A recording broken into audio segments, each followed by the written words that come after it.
when I get emails from the funds that I'm invested in, even Union Square Ventures, I delete them. There are only two emails I want to see. One is the capital call notice, because that means it's an action I have to take. And the distribution notice, which means send me some money. And I love that email, obviously.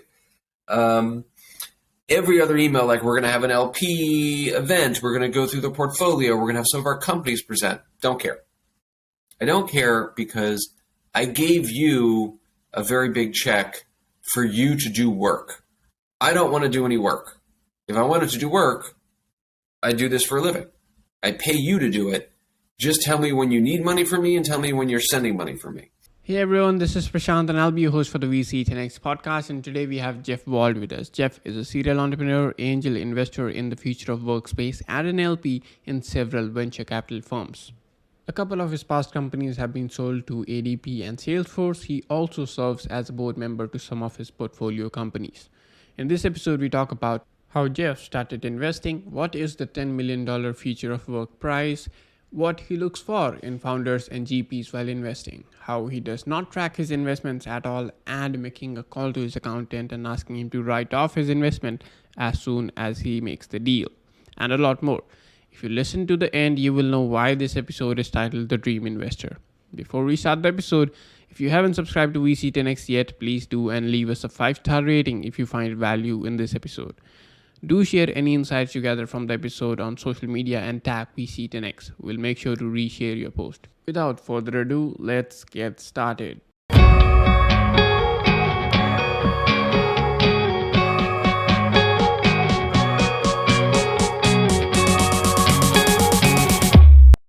Hey Jeff, so good to have you on the VC 10X podcast. How are you doing?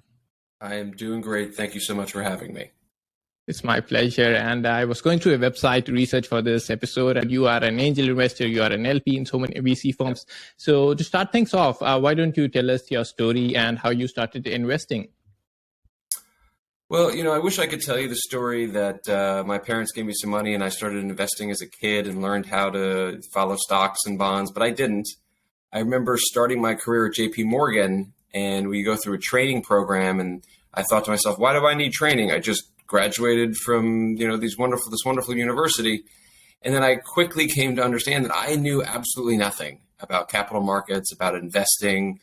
I knew the difference between a stock and a bond, but I didn't understand very much. I certainly didn't understand venture capital or trading desks or derivatives or all these other things.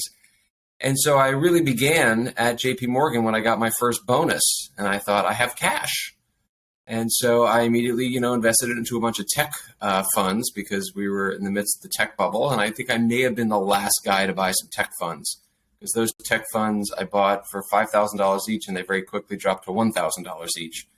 So not my best intro to investing. And then angel investing started after I started working at a venture capital fund after business school. Got it. Sounds good. And while I was going through your website, some major themes popped up, and one of them was future of work, and you have Sure. even have a future of work prize. So can you talk us about into that? Like, what's your thoughts on future of work? One thing, and what is this future of work prize? Well, I'll tell you this. We should all invest where we know, where we have some sort of knowledge and relationships that can help us really understand.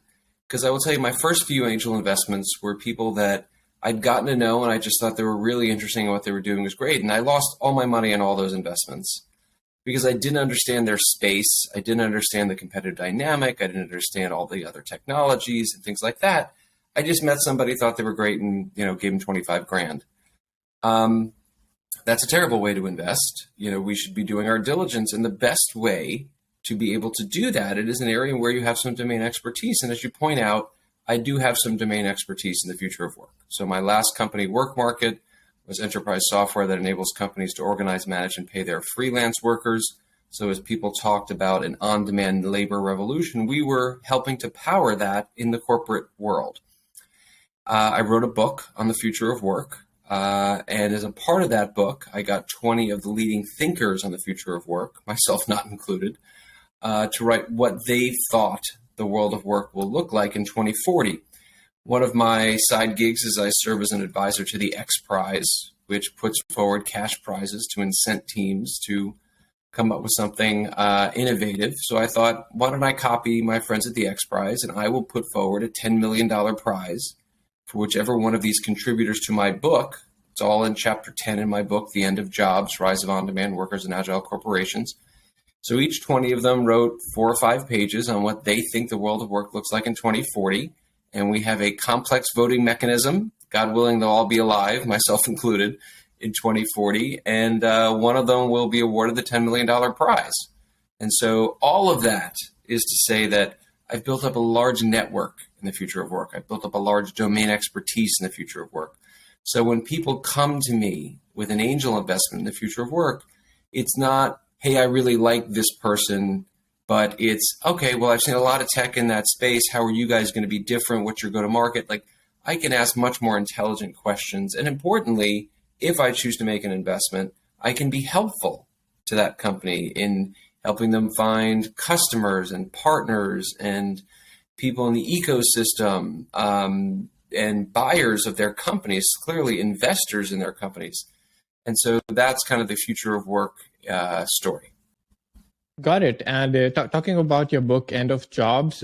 So in that book, so basically it's a book that is the combined effort of multiple authors. Is that correct? Well, chapter 10 is. I mean, I wish I had been smart enough to just make the book a combined effort by a bunch of different people. Therefore, I had to work on it very little. Unfortunately, that was not the case. Chapters 1 through 9 are my views that if you want to make predictions about the future of work, really the future of anything, just to be clear, you should study the past, you should look at the data and the data trends, and you should know how the players in that market actually react to information. In the case of the future of work, we should study the history of work, the past 3 industrial revolutions. We should study the data, starting with the Bureau of Labor Statistics and the workforce participation rate and a host of other things. And we should look at how companies actually engage workers. And so if we do that, and that's what chapters 1 through 9 are all about, it gives us a high degree of probability, not some, crystal ball, but it just gives us a higher degree of probability of predicting the future. Like, if you're going to predict something is going to happen that's never happened in the 200-year history of work, I'm not saying it's not going to happen. I'm just saying you have to have some really, really, really good explanation as to why something is going to completely change when it never has before. The most important of which, of course, right now is, are the robots and AI going to take all the jobs? And the answer to that question is a definitive no. But that's not what some people in the public square would have you think, because it sounds great to be like, oh, the robots are going to take all of our jobs. You want to say, okay, automation never has led to any net, important word there being net, job destruction. Why do you think it's going to be different this time?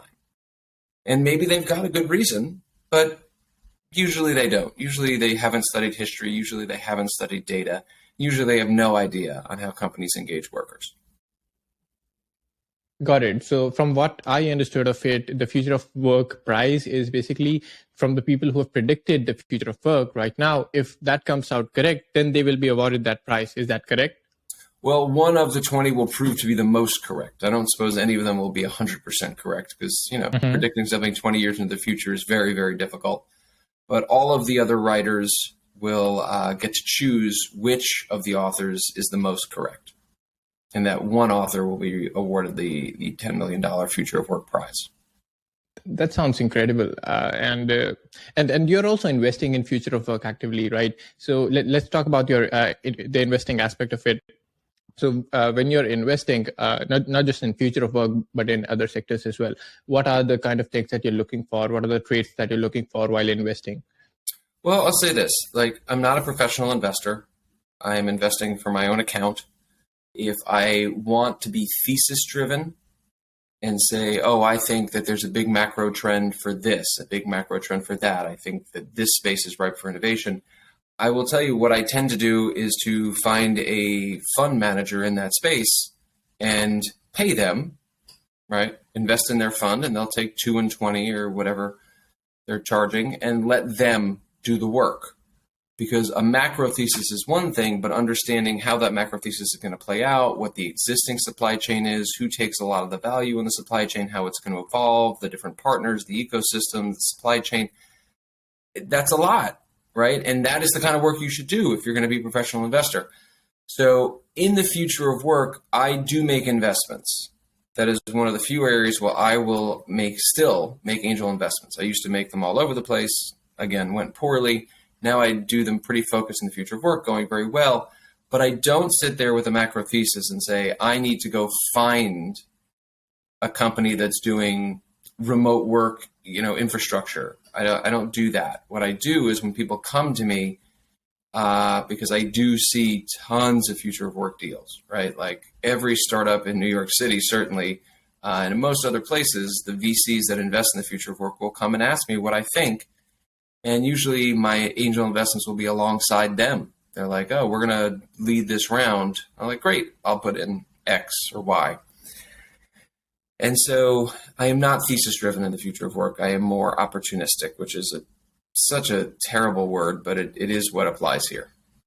Got it. That makes sense. Also, talking about LPs, since you're being an LP in other firms, right? Mm-hmm. So while you're evaluating these GPs who are coming to you and pitching their funds, that do you want to invest with us? So how are you evaluating them? That are they worth partnering with? Is it worth being an LP in their fund? Because there are so many funds out there that will be pitching you, right? So how do you evaluate them? And based on all the pitches I get, apparently I only see the top decile funds. Or maybe they're all bending numbers and making stuff up. Because every fund seems to be a top decile fund, which, okay, maybe I'm just only seeing the top 10%, but that seems unlikely. It seems like people are just massaging numbers. So, look, I will tell you, I do VC or fund investing, because I've invested in some private equity funds, the same way I used to do the angel investing, which are, I'm investing based on the team and the people that are there, right? Like, all the better if it's someone I've known for 10 years, 20 years. Somebody like that comes to me and says, hey, I'm starting a fund. If I have no exposure to that space, this or that, I generally am receptive to a conversation. Now, look, if they're doing a blockchain fund or a crypto fund, I don't want more exposure to that space. So it's a hard pass for me. If they're doing something in the metaverse or Web3, I don't understand it. I don't really think that it's that big of an opportunity, at least in the near term. And so I don't want exposure to that. There are very few circumstances where I'm going to allocate capital to somebody that I don't know. And I tend to double down with people I do know. So as an example, Union Square Ventures was the lead investor in WorkMarket, my last company. And I was fortunate enough that Union Square asked me if I would be an LP in their funds. When you get asked to be an LP in what is widely recognized as the best venture capital platform ever created, you just say yes. Like, that's not, like, my only regret is that I didn't give them more money, because they have turned what little money I gave them into many, many, many, many, many multiples of that money. And so, I had known them for years because they were my investor, and I knew what kind of people they were on the board and helping entrepreneurs. And I will tell you that without Union Square Ventures, I don't think WorkMarket makes it to its sale to ADP. I think we probably fail. And so knowing that those are the type of people they are, that you can count on them, that they are so entrepreneurial friendly, when they asked me to invest, I was like, of course I'm going to invest. I'd say the same about Album Ventures out of Salt Lake City. They are the next group of people I have met, I wouldn't say the only other, but that are so entrepreneurial friendly, that are such wonderful, good people, that when they said, hey, we're going to raise our new fund, and I had been on a board of a company with one of the guys from Album for 4 years, I was like, of course I'm going to put money into your fund. You're an amazing guy. You have been so supportive of the company that we work with together. Of course I'm going to do that. That is very different than every now and again I make the statement to myself, wow, there's a lot going on in marijuana. Whatever our personal views of marijuana are, the societal trends towards legalization and the increased growth of that market are very, very clear. I get shown marijuana deals all the time, but as an individual, I don't know where the laws are. I don't know where, again, that supply chain is, that competitive environment is. And that's an area where I put an email out to some friends saying, hey, I want to be in a marijuana venture fund. Who's got one? And I met with a few managers, and you just click with somebody. You just think this person knows their stuff. They speak intelligently on the space. They're responsive. They're thoughtful. I'm going to allocate capital here. And that's what I did. Same thing with cybersecurity and a few other sectors where I just didn't think I had enough exposure from a portfolio approach. Yeah, I love that approach, that if you do not have expertise in that, then get someone who has the expertise, and getting someone who is in the know of someone you already know, right? That even adds that trust factor, right? No question. And I will tell you this, if I had put $25,000, $50,000 into all the different marijuana deals that I saw, I am 100% sure, I haven't tracked them, 100% sure I would have lost that money versus me putting a much larger check into the fund where they are doing incredibly well because they're just smarter than me in that space. And knowing when you are not smart enough is a very, very intelligent thing. Absolutely. And so my next question was actually that what do you prefer more, angel investing or being an LP, right? And it sounds like it's a mix of both, right? Where you have your expertise, that you can be an angel investor. Where you do not have your expertise, you can put your money out by being an LP, right? Well, I will say this: if I were to just look at the return profile, I like being an LP many multiples of times more than I like being an angel investor. And there have been a few angel investments of mine that, on paper were 200Xs, and then the company went bust. And so I'm sure if I were smarter, I'd figure out how to monetize those things when they were on the up and blah, blah, blah, blah. But yes, I do enjoy the angel investing personally, getting involved in these companies, getting to know these companies, helping these companies in some cases. But there is certainly a trade-off between the two. Yeah, got it. And talking about all these investments that you've made directly or indirectly by these funds, how are you tracking these many investments, right? How are these GPs reporting to you, or how are these founders reporting to you? How often does that reporting happen? That is a really good question that you'd think I'd have a better answer to. Look, Carta is great in as much as many of the funds that I'm in, not all, but many use Carta. And so that makes it super simple to just track everything. I will tell you, when I get emails from the funds that I'm invested in, even Union Square Ventures, I delete them. There are only two emails I want to see. One is the capital call notice, because that means it's an action I have to take. And the distribution notice, which means send me some money. And I love that email, obviously. Every other email, like we're going to have an LP event, we're going to go through the portfolio, we're going to have some of our companies present. Don't care. I don't care because I gave you a very big check for you to do work. I don't want to do any work. If I wanted to do work, I do this for a living. I pay you to do it. Just tell me when you need money from me and tell me when you're sending money from me. Such that, I will tell you this, man. I got a call from a friend, and he said, oh, man, you're in that USV 2012 fund. I was like, yeah, I'm in that fund. Why? He goes, well, that fund did Coinbase. You're about to get like a 20x distribution on your initial investment. I'm like, what? What are you talking about? I had no idea. I had paid no attention, and this massive distribution was coming. Didn't even know. That's great, because they're, again, the best in the world at what they do. But it just shows how little attention I had paid, that I should have known that. Maybe I would have done some financial planning differently or done something differently. But that's number one. Number two, when I make an angel investment, I, again, don't track it. Don't spend time thinking about it. I gave you the money. Look, as an entrepreneur who has started 7 different companies, I know the last thing an entrepreneur wants is someone that wrote a $25,000 or $50,000 check being like, hey, what's going on? Hey, how's the company doing? Hey, how was the last month? Hey, how was the last quarter? Nobody wants that. If someone had called me every quarter asking how their money was doing, I'd be like, you know what, dude, here's your money back. You're too annoying. I can't spend time with you. So what my approach is very simple. I write the check, send the wire.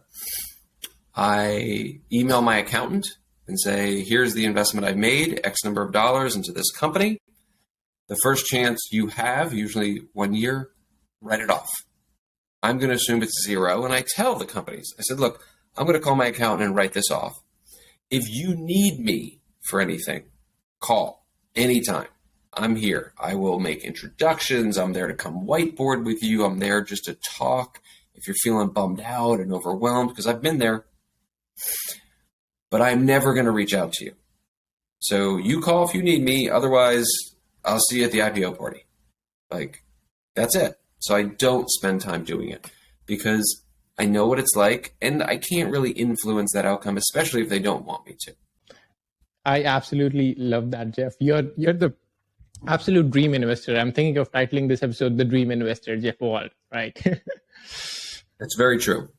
That is very. I actually, you know what? There are very few things people say about me that I would agree with. I agree with that. Like, I have been incredibly helpful to the companies that have asked for my help, and the others, never heard from them. Literally, they're about. I don't know if they're still in business. Right. I hope they are. Absolutely, yeah. And let's talk some of your investments. Like, I know you don't track them, but if you want to mention some of your investments that you are really personally really excited by, or some of the really contrarian investments that you made that nobody would have backed them, but I backed them, something like that, that thing. I don't know that there are any companies in my portfolio that I would say nobody would have backed them, and I was so prescient so smart to back them. I think I just got lucky to get access to them in the very early stages, because if I'm going to make an angel investment, I'm doing it when it's just, two people and that are writing code. Like, I'm doing it very, very early, pre-revenue, pre all the things. And I do that because I want to invest at a single digit valuation, and I'm happy to take that very early stage risk. So look, there's a company called Naya. Naya helps employees at companies choose the right benefits and use them appropriately.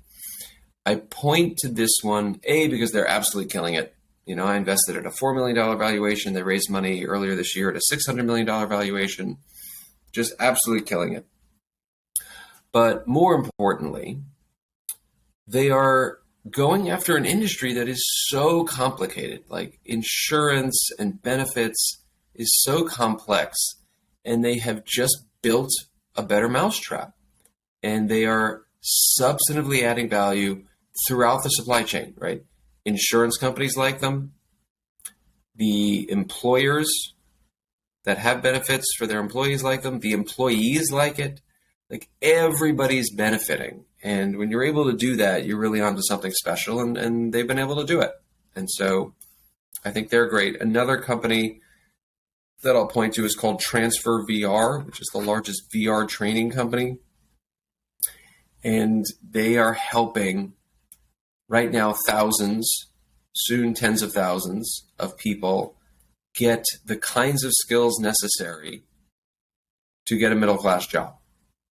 So they are VR skills training. You put on that headset and you can learn how to repair a diesel engine from the comfort of your home.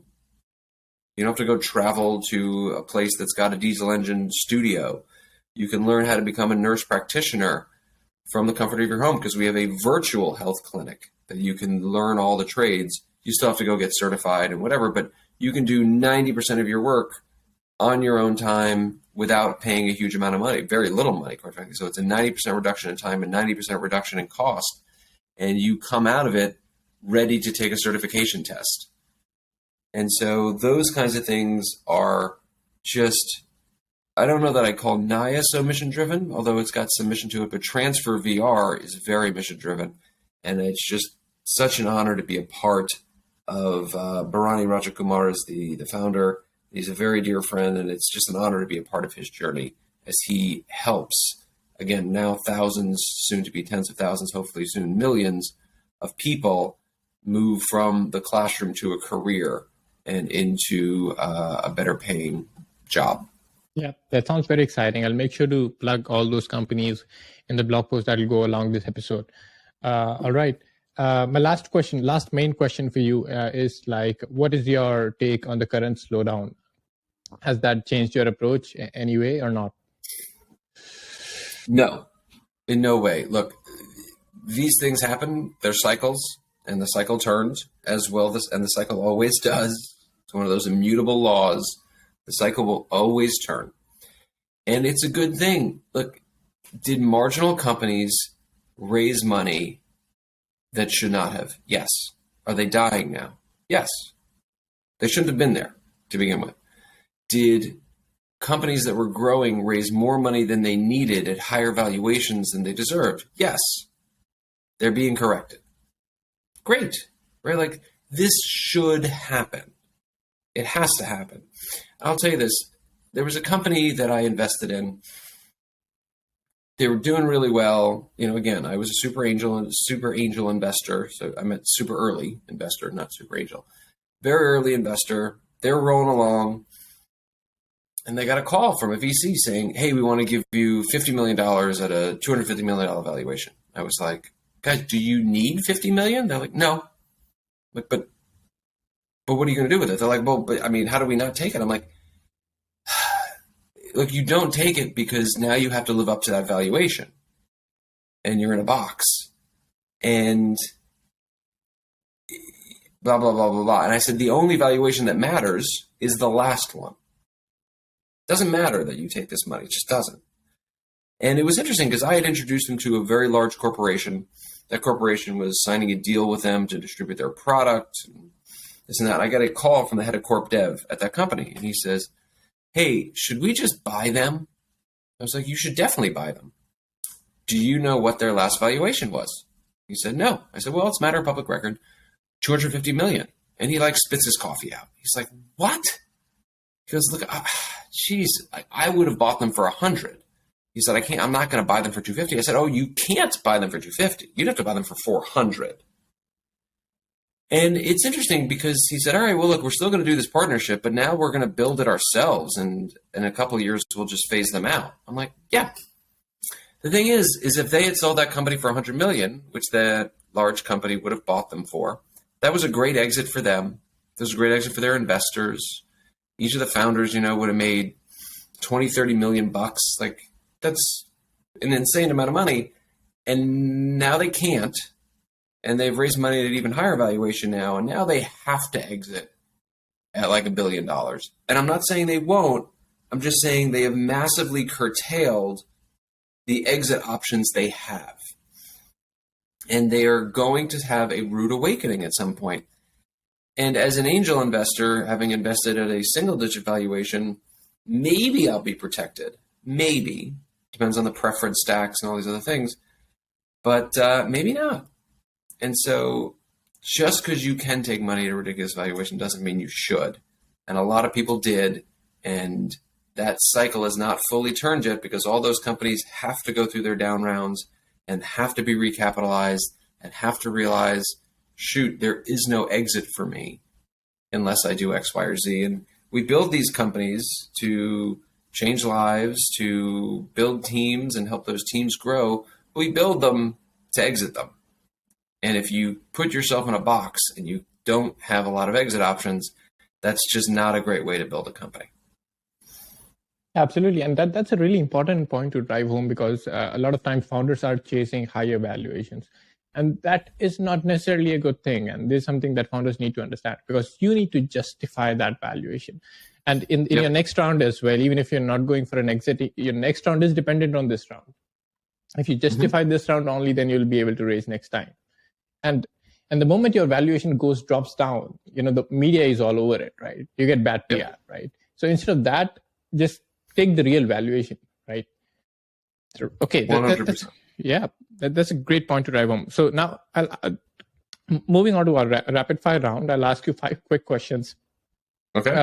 About your investing, and let's see how it goes. So the first one is industries, sectors, and regions you invest in. Future of work, New York. All right. What stage you typically invest in? Pre-revenue. Okay. What's your typical check size? 50. Okay. where can founders or GPs pitch you? They really can't. Where I our invest with listeners? people I know. All right, yeah. So where can our listeners follow you? LinkedIn is the social outlet of choice for me. I mean, I have a Twitter account. I don't tweet that much, but LinkedIn, I do spend a lot of time there. I think LinkedIn is underappreciated as a network. And as you identified, jeffwald.com, which I bought in 1997, but finally put a site up on last year, does have everything that I do. Absolutely. But look, one last point on your rapid fire question of how can people reach out. I will tell you, I have a 0% response rate to people that just reach out. I don't know you and you send me a thing being like, I got your email from somewhere. Would you look at my deal? I am literally deleting it immediately. I don't care if it's in the future of work. I don't know you and you're sending me something. There's a 0% chance I'm responding. If someone I've known for a long time, and you can know that by my connections on LinkedIn, although you don't know if we really know each other because LinkedIn, everybody connects with everybody. If a friend of mine says, oh my gosh, you've got to look at Prashant and his company, I have a 100% reply rate. And so don't come to me cold. That is, I don't understand how anyone finds any investors that way. That's insane to me. But come to me through somebody that knows you well, that knows me well, 100% of the time I'm going to respond. Yeah, so only warm, no cold for Jeff. All right, Jeff, It was great talking to you. And the amount of insights you shared on this episode is mind-blowing. And I can't wait to push this out. Thank you for coming on and happy investing. Thank you so much.